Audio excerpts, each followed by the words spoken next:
Welcome to another episode of The Brand Called You, a podcast and podcast show that brings you leadership lessons, knowledge, experience, and wisdom from hundreds of successful individuals from around the world.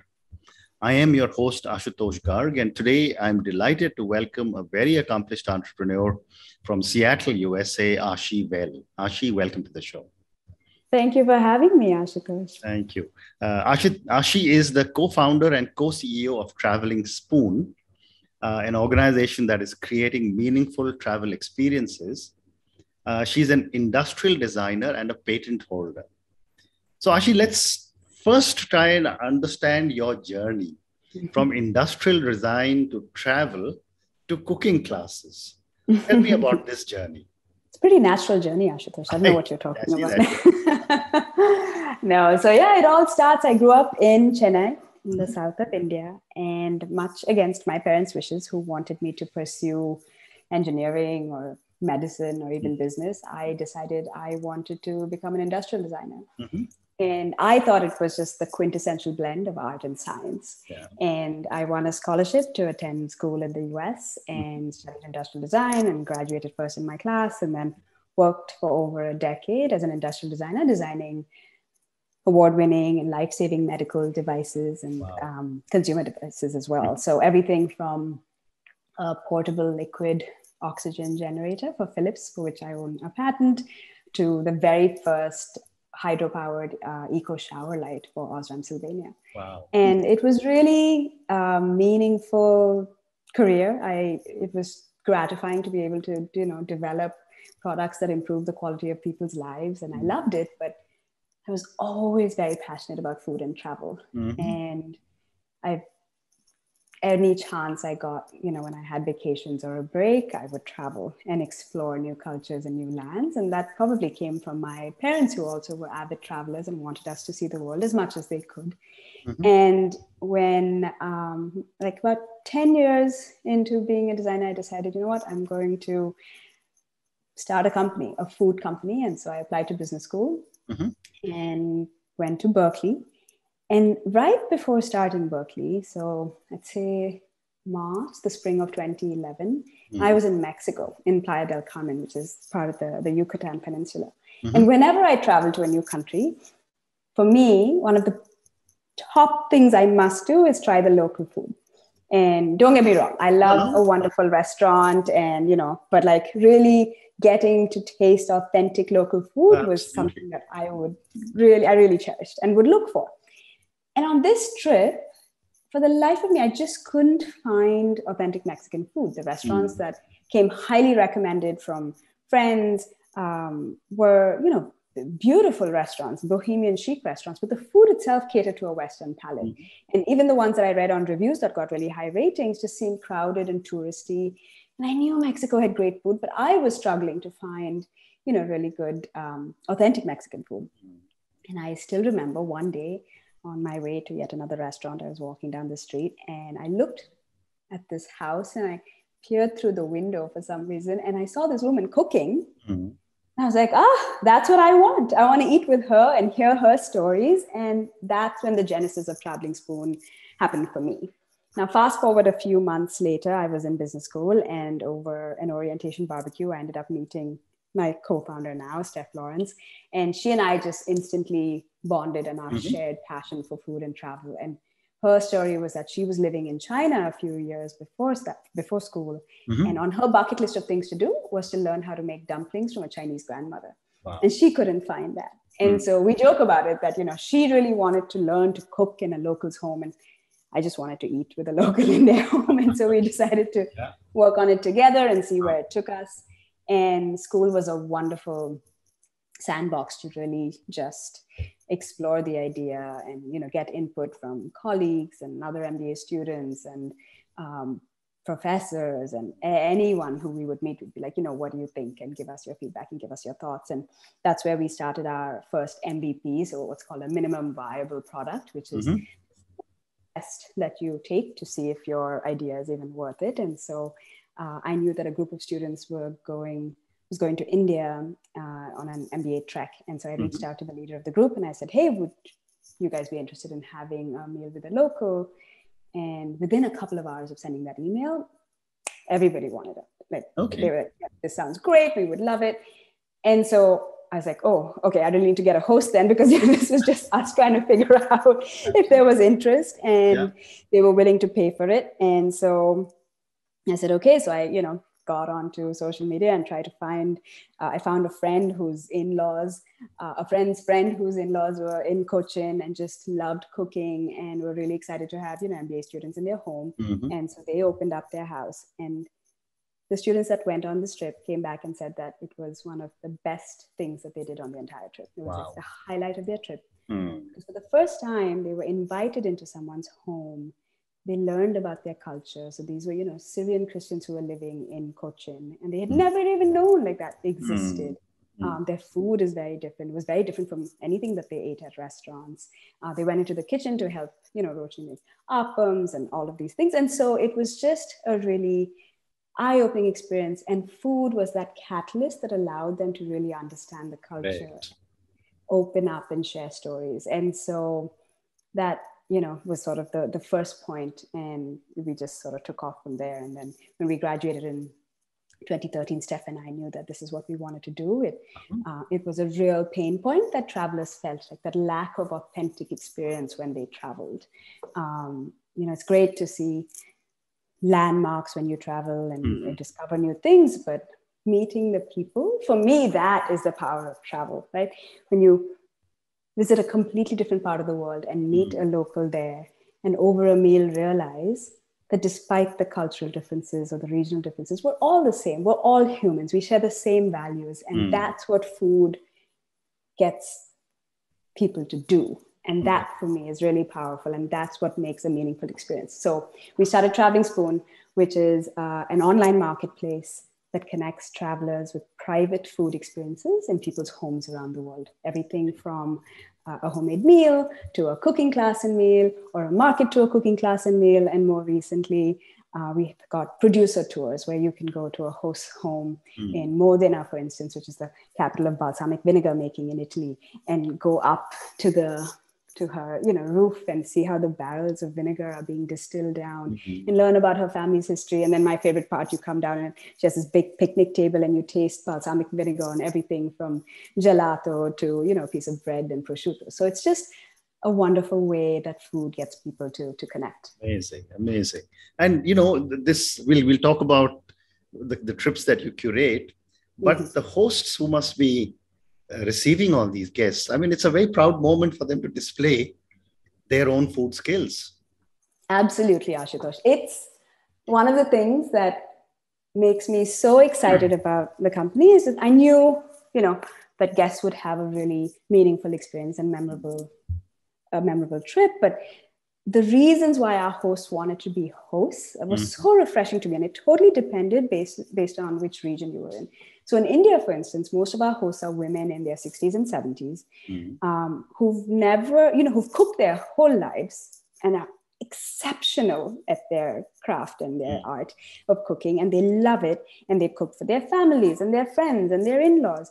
But now they get a chance in their 60s to become micro entrepreneurs, making money doing what they love and showing off what they do really, really well and express themselves that way. In Japan, for instance, we have a host, and she is married to an architect, and their home is really beautiful and modern. And then we asked her, why do you want to be a host? And she said that she grew up in Tokyo with 3 siblings, and her whole life they never met a single foreigner, growing up. And now she wants her children to meet kids from other parts of the world and be exposed to other cultures. And this is her way of being able to do that. Wow. It gives our hosts a chance to connect with the world, to feel a sense of belonging, to really be cultural ambassadors of their region through food. And also, in Vietnam, for instance, they said they want to practice speaking English. So this is a great way for them to do it. So everything from, just having a shared connection to making this a source of their income were the varied reasons why hosts wanted to be hosts. And that for us was just terrific. At the end of the day, as long as you're passionate about sharing your food and your culture and your story, that's what we're looking for when we're looking Fascinating. So, my next question, Aashi, is that when people sign up to do a culinary trip, with the Traveling Spoon. What are some of the challenges you face? Oh, so many. But first, it's always, I think marketing is one of the hardest things to do when you run a travel company. Because whenever I tell people about Traveling Spoon, they always are so excited about it. They're like, this is wonderful. I would love to do it. But they're saying, I'm leaving in 6 months to go to, Bangkok, and I'll try you then. But by the time that has happened, they've either forgotten about, the company, and there's so many decisions and things that happen. Or I'll meet someone and they're like, I just got back from Buenos Aires. I wish I knew about Traveling Spoon. So getting to travelers at the point of their decision-making is one of the biggest challenges of owning a travel company. I'd say, that easily. For us, what I think we did really well was we personally vet every single one of our hosts. Okay. This is a food experience and a human experience, and we wanted to make sure that, just safety and security was an ultimate priority for us. And so every single host that's on our platform is vetted. So we don't lose sleep over the type of experience that someone's going to get, or, the food. And so that was sort of our linchpin. It was the quality of our hosts really made for these experiences to be just memorable experiences, like once in a lifetime experiences. Fascinating. And, like all travel businesses, the last 18 months must have been tough. Oh, you don't say. Yeah. What has been your experience? And do you see a revival beginning to happen now? Oh, yeah, absolutely. So in April of last year, it was a humbling moment. We saw cancellations just build and revenue just drop to nearly zero. And, it was just, it was scary. It was a scary time. The biggest reason being, we just didn't know how long this was going to go for, right? How do you plan for something you have no idea about? Right. And so what we did were, with three things. So one, we just made sure we cut our costs wherever possible so that we had, cash that allowed us to survive however long this was for the immediate future. The second thing we did is, so many of our hosts were dependent on Traveling Spoon for their income, and we really felt responsible for them. And so we very quickly started this host emergency grant fund, where it was incredible. We had investors, guests, supporters, every one of the team just made donations, and we sent that money to our most at-risk hosts to ensure that, for the next 3 to 6 months or however long that money lasted them, it would give them some sense of security. Best. And then the third thing we did was quickly pivot to also offering online cooking classes, which has been the lifeline of the business for the past, year now. Is within 4 weeks, I want to say, of the pandemic starting, we offered about 25 classes that were private online cooking classes. I knew that people were going to be stuck at home, and what do you do when you're stuck at home? You cook a lot more, and you're going to want to learn to cook, and you feel you needed a sense of escape. And what better way than to meet somebody from from another part of the world and learn to cook with them, albeit virtually. And so we quickly, within 6 weeks, we had 100 plus private cooking classes on the platform. We now have over 170, I want to say. And what that really did, besides, creating a lifeline for the business, was got our hosts to continue to be engaged with the platform and with people. I remember a host saying, Aashi, I love my husband, but I'm so tired of only talking to him. Can I please talk to other people? And so this was her way of being able to continue her craft, and also giving people that sense of connection. And so many guests would say this was the highlight of quarantine for us. And what was really wonderful was to see that even though it was virtual, people were still able to make that really meaningful connection. The hosts and guests felt like they had friends, and they're like, we had planned a trip to Italy, but now we've had to, postpone it, but I will definitely come and see you. Even though they've taken a cooking class, they wanted to still go and meet with them in person, which was wonderful. And also for me, I think what it did was really democratize food travel, right? So now for the first time, you could spend, at that time it was, much less, but for now, $40, you can meet with somebody in Ulaanbaatar and learn to make noodle soup in a cup with them, and I don't think we could have done that before. Yeah. And this has allowed that, for me, is the silver lining, is that people can now connect with others and in an affordable way. You don't have to spend thousands of dollars to, to fly and have a huge carbon footprint, to be able to have that experience. Well said, yeah. Of course, nothing compares to being there in person, but the fact that you can still make that connection, you can learn about their food, learn about their history and culinary traditions, and food recipe preservation was really important to us. So this continues to do that. Fascinating. And, again, if you look at the travelers, the millennials and the Gen Zs, most of them are looking for experiences right now rather than, big hotels, etc. How important is food as a part of experiences? We have certainly seen it become more and more important. So when we first started, it was millennials and older luxury travelers, right? That was our split demographic. Millennials, because as you said, really interested in experiences, connecting with the world in a really unique way. And the older luxury travelers, they'd, been to Paris and London, but now they wanted to see it through different eyes. They wanted to have a deeper sense of, what travel meant to them in that area.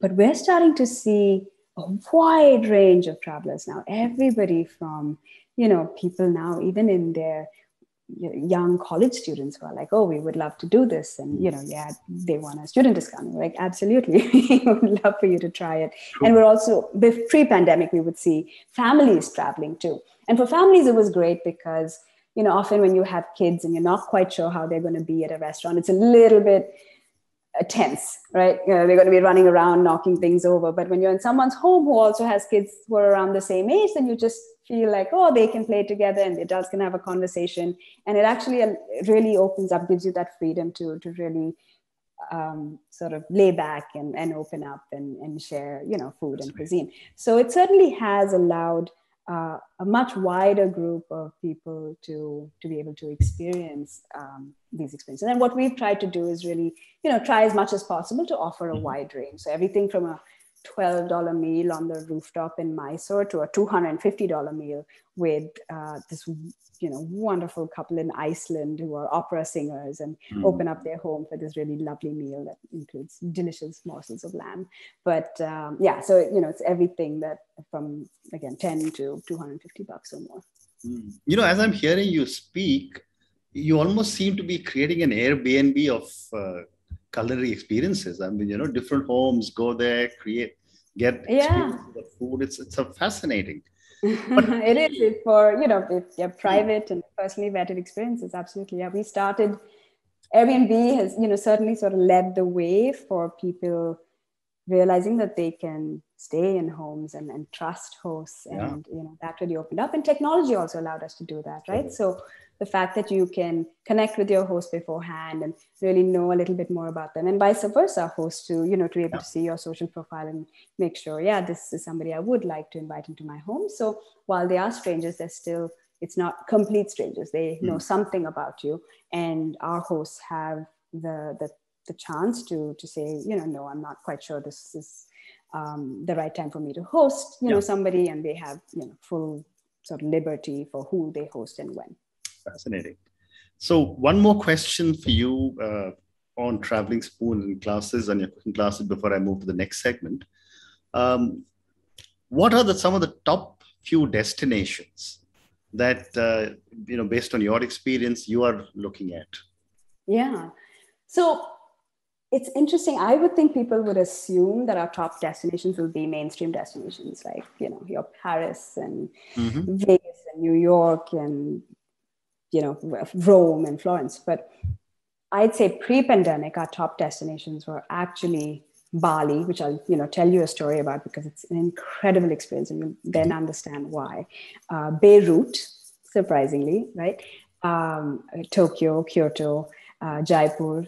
And the reason being, we started in Asia because for me, when we started, you could get a wine tour in France or a cooking class in Italy, no problem. But being able to go into a local's home in Asia and learn about their culture and their food in a really authentic, non-touristy way was something you couldn't find. And so for me, that was important, to be able to give people that chance to explore the rich hospitality and the traditions of Asia. And so we started in Asia, which is why we have a big presence there, but also because we were always about finding and discovering the most authentic food. That ended up also happening in secondary cities, right? Like your Modena and your Bolognas of the world. And because, that's, people are from everywhere, and it's not just the cities that are cooking. And so grandmas would be living in, these secondary destinations. And what's been another silver lining for us is post-pandemic, those are the cities that are doing really, really well. So Bologna, Modena, some of these secondary destinations, because people want to get away from the crowds. They want to, what we're seeing as trends is they actually want to go to a place and stay put for a while and really understand the culture and the region in a more rich and in-depth way, which back in the day, pre-pandemic, it was more about mainstream travel. Correct. And the big issue with travel then was over tourism, right? Cities were losing their culture because there's so many people thronging these cities. And so now I think it's just great that people are exploring both cities and towns and regions around where they live, because, flying is still scary because of COVID. And but also when they do travel, they tend to stay put and they find these destinations where they can be at for a longer time. So it's certainly been helpful that we've been in these other destinations as well. Wonderful. So Hashim, and then the quick story I wanted to tell you about Bali, just to, paint a picture for what the experience is like, is, and this is one of our top hosts, Deva, who lives in Bali. And the experience starts with a tour through his garden. So he used to be a gardener at a local resort before. And he takes you through the garden and you see all of these tropical fruits and herbs and vegetables. And he talks to you about the medicinal properties of it all. And then I remember being in the garden and looking up and seeing this bright red orange papaya on the tree. And I was like, Deva, why are we not eating that right now? Is it still on the tree? And he responded, he was like, Aashi, in Bali, we believe that you only take what you need for the day. So this morning we had 2 ripe papayas and we took one and we saved the other one for the monkeys to eat and spread the seed. And to me, I was like, wow, what a deep respect and awe of nature, right? And we went into his home, and his wife Jiro showed us how to cook this delicious Balinese meal on a wood-fired stove. And I still remember these corn fritters, which are a remnant of the Dutch colonial times, right? So it's corn fritters that they made, but they made it Balinese by adding ginger and galangal and lemongrass and all these freshly ground spices. And so it's just a wonderful window into seeing how people live. And they were certainly one of our top hosts. And he hurt his back, a few years after that, and he started hosting solely for Traveling Spoon. And I remember still like him, we were on the phone and he was like, Aashi, I just want to say thank you to Traveling Spoon. And I was like, no, don't thank me. Like, we thank you. You're one of our biggest revenue generators. And he said, no, because of Traveling Spoon, I can now send my kids to school. He is now making, at pre-pandemic, making 10 times what he was making in Bali as a local gardener. So it's just been a way for him to uplift his family and for us to, show his wonderful culture and cuisine to the world. Incredible. So Aashi, I have time for 2 more questions for you. From an industrial engineer to travel to cooking, and I'm sure you've got a book coming out soon sometime on all these experiences. What does success mean to you from where you stand today? For me, I would say it's a balance of 3 things, right? Being able to keep my mind, my spirit, and my body alive and active. If I'm intellectually challenged and doing something that is really meaningful from a work perspective, if I'm feeling healthy and eating well and have the time to be active, and spiritually, if I'm, just emotionally involved in my family and my children and my friends' lives, I feel like that is success. because if I, pinpoint one thing and then you get it, success is always such a moving target in today's day. Like everyone's trying to figure out what's next. And once you get that, what's after that? And then you're never really going to feel success. And so it's hard. It's hard to get that balance in life. But for me, there are definitely different times in life when you do achieve it and other times when you're trying to achieve it. And so for success for me is certainly the balance of mind, body, and spirit. Wonderful. And my last question to you, which is a follow-up question from success. Who or what inspires you to keep doing such amazing things? I'd say three things inspire me if I really were to think about it. One is my mother. My mother is both a combination of someone who's incredibly warm and kind and generous, but also whip smart. And it's just great to have her as a role model in my life. She was, one of the first women who was on a motorbike in Pune, who, worked, who, worked with my dad in their construction company. Like this was, 40, 50 years ago. And so she really instilled a passion for, hard work and meaningful work in me. My kids, because they inspire me to see the joy in everyday life, which sometimes you forget to do, and just little things will get them so excited. And it's just like, yes, this is what life is all about. It's the little things that you can find joy in. And then for me, just because I'm a nature lover and one day I hope to discover my own fruit, is nature. Yeah, just nature, and the beauty of nature inspires me to, just sit back and do things that make me appreciate beauty and, appreciate life. Wonderful. Aashi, thank you so much. It's been such a pleasure speaking to you. Thank you for taking me through this incredible journey that you've had with Traveling Spoon. Good luck. The pleasure was all mine. Thank you. Thank you for listening to the Brand Called You videocast and podcast, a platform that brings you knowledge, experience, and wisdom of hundreds of successful individuals from around the world. Do visit our website www.tbcy.in to watch and listen to the stories of many more individuals. You can also follow us on YouTube, Facebook, Instagram, and Twitter. Just search for the Brand Called You.